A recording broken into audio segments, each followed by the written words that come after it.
Well, you thought the Detroit Tigers were bad. They are. Well, they told me that the white flag means you got one more to go, and I blanked out in the middle of the race. But it's a great time, and you talk about a rush. That was a rush. All right, now that I've mastered MIS, I'm going to put that to use in the real world. I'll see you later. I'm out of here. Finally, to the 129th Kentucky Derby, where horses turn left for 2 minutes, and down the stretch they come. Like a lot of 8th graders, Nick enjoys playing other sports as well. He loves soccer and basketball. But he says his big brother dragged him into long-distance running a few years ago, and now he's running right into the record books. In a study of Kalamazoo area teens, Dr. Patel found that 20% had used creatine at least once. And while no governing body bans the use of creatine, ephedra is a different story. The NFL, the NCAA, and the International Olympic Committee all ban the use of ephedra. Legislation has now been introduced in Congress to ban the use of dietary supplements that contain ephedra altogether. As the losses pile up for the Detroit Tigers, the question becomes, how many games will they lose? Any bad team can lose 100, but can the Tigers get to 110, 120, 161? They've already got 16, and they've only played 17 games. Top of the 9th against Kansas City, tied at 3-1 out. Bobby Higginson with 2 men on base. Oh, it's a bad season for the Tigers. Double play ends the inning and ends the Tigers' hopes of winning. Bottom of the 9th, Mike Maroth, who allowed just 4 hits, gets the grounder from Desi Relaford. Omar Infante thinks it's cricket. Relaford advances to second base. That brings up Joe Randa. And Alan Trammell can only watch as Carlos Pena aiming for Randa's left elbow. Bullseye! But that lets Relaford score from second base. The Tigers lose at 4-3 at 1-16. It's the worst start in the major leagues in 20 years. Bobby Williams has joined Marty Mornhinweg's staff with the Lions in what could be the worst pairing since Star Jones and a blonde wig. Bobby Williams has been named the Lions' new running backs coach. Steve? Yeah, Ken, I'm having an interesting night so far. Thanks a lot for sending me out in the rain. Are you tough enough for wall-to-wall? We'll talk to some fans who are, coming up in 41 Sports from where you live in the rain after the break.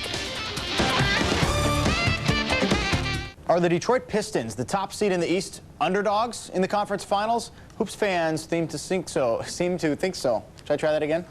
Hoops fans seem to think so. ESPN was asking, and 2 out of 3 say New Jersey will beat Detroit to advance to the NBA Finals. 3 out of 3 think that Steve Bunin cannot read. Larry Brown certainly thinks so. Last night, did you see what Chauncey Billups did? Now to baseball, where the Broncos sure picked the wrong weekend to lose 3 of 4. Tied for first place in the MAC West on Thursday.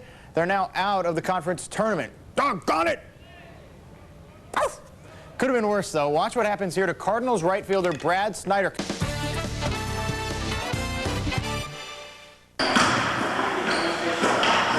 His coach insists he just saw a new kid at school playing soccer, a 6'6" kid playing soccer. We saw a big kid out there kicking the ball around and try to ask him if he knew anything about basketball. Said, yeah, I play basketball. So good. Well, see what you can do.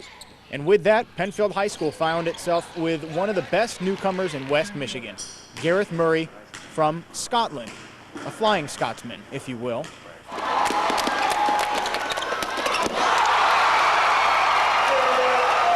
So far, it's been a lot of fun. I've been to America before and on vacation and stuff like that, so it's not like the first time or anything. Even at 6'6", Murray is just as comfortable taking the ball up the court as he is in the post.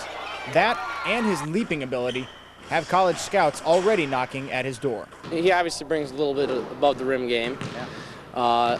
We've been a little more diverse, being able to go inside, stuff like that.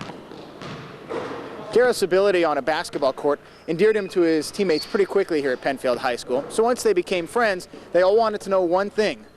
What does he think of William Wallace? I am William Wallace.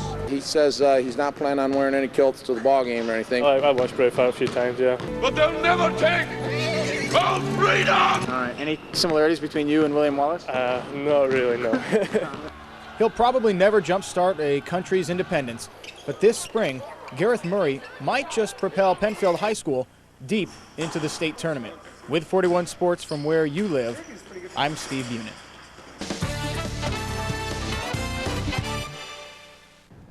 There's no I in team, but there is in quit. And that's what it looked like the Pistons did in the third quarter of tonight's game with the Nets. When you're on the verge of being swept out of the playoffs, shouldn't you start fighting back before the fourth quarter? Because it took that long for Detroit to wake up. Byron Scott and the opening tip setting the tone for New Jersey. Kmart's got a sale on jams. 14 points, 10 boards for Kenyon Martin. The Nets off and running. And then Jason Collins starting a mini dunk-a-thon in the first half. He had 10. Richard Jefferson getting his. He had 14. It's a 9-point cushion at the break. Fourth quarter, the Pistons finally showing some heart. Cliff Robinson banks open. He had 21 to lead Detroit, but had 0 rebounds. It cut the lead to 6, but then Rodney Rogers, 3 of his 10. Detroit out-rebounded 57-33, and the Nets get the sweep, 102-82. Eliminating the Pistons. They are in the finals. New Jersey is for the second straight year. Our undoing in this series we have right here. We'll see about that. Now to baseball. The Washington Wild Things knocked Kalamazoo out of the Frontier League playoffs last summer. Last night, the Kings beat the Things 6-5 to open this season. Kalamazoo, of course, would have preferred a postseason run in 2002, but revenge is revenge any way you slice it. Same two teams this evening. A little more rain sopping things up. Ready, break. Time for the highlights. Top of the second, no score, a man on, and Jay Coakley cranks it for Washington. That is up, over, and beyond. 2-0 Wild Things on top. Same inning, Kings shortstop Tino Burgos. Wouldn't this be just Gloverly? Gets the force out at second base. Nicely done. Bottom of the fifth, still 2-0 Washington. Bases jellied. Hey, walks as good as a hit. Chris Carter doing the little thing. Cuts the lead to 2-1. Former Bronco Tim Frankhouse scoring, but don't start dancing with yourself just yet. Or your big sister. Top of the seventh, Ryan Ellis, the guy who got robbed by Burgos in the second inning, delivers with 2 men on, bringing both home, and the Wild Things win it 4-1. Tonight in the Midwest League, the BC Yanks beat the Silverhawks 11-2. The Yankees are in South Bend again tomorrow. Then they're back home Monday night. Up in Grand Rapids this evening, the Whitecaps shut out Wisconsin 1-0. Is it true? Are the Tigers really not that bad? After bottoming out at 1-17, they've played well enough since then to get within a game of San Diego.